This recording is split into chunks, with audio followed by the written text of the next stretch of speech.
All right, welcome back to How to Pick It with Arizona Farm Bureau's Ag in the Classroom program. I'm Katie. I'm Tori. And today we're going to teach you a little bit how to pick that oh so delicious sweet corn. It's starting to find its way into the grocery stores.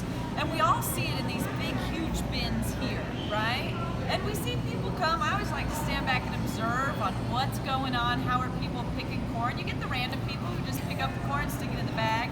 You get those people who like to, and they already started, they start to peel that husk back because they want to look for those straight rows and pretty kernels. But the reality is when people start to peel the corn back like this, they're actually ruining the corn for everybody else. Because as you peel back those husks, you're allowing the air in there and those kernels are going to dry out. So it's not going to stay as fresh for as long because that air has gained access to it. So how do you pick corn? The first thing that you want to look for is plump kernels. Well, how do you find plump kernels if you're not pulling it back? These guys right here. So what you're going to do is actually just pick up a, whatever this is, an ear of corn inside a husk, right? We're getting there. And you just want to kind of feel, do those kernels feel plump? Does it feel like there's a gap in there, like kernels are missing? Because if you've got kernels that are missing, you're not going to want that corn. So you just it's the feel test. I know that seems weird to be feeling on the corn, but that's how you're going to do it. Give them a little massage. Another really good thing you want to look for freshness actually happens to be the tassels, the silk. So this is where all the pollination happens once it's on the plant. So when you're at the store, to find the fresher ears of corn, you want to look for the silk that is kind of a lighter brown and that's still sticky. If you start getting some of it's black and dried out and crunchy, or kind of even moldy, that's not a good ear to grab, okay? So find the tassels that are just a little bit sticky. You also want to take a look at the bottom of the corn where it was actually picked.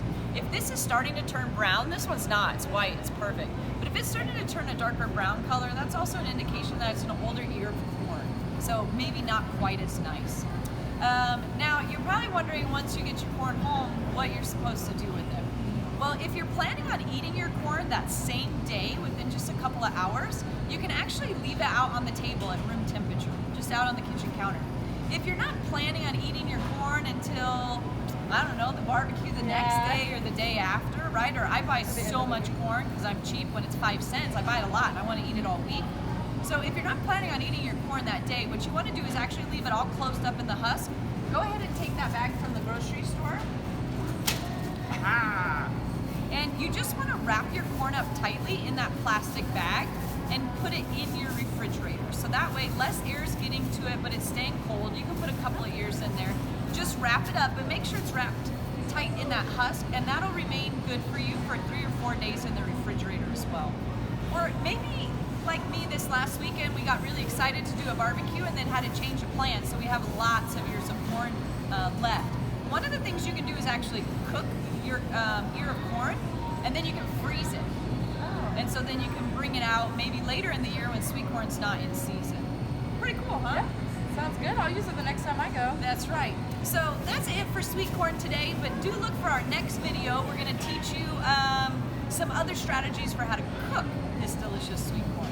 Till then, see you next time.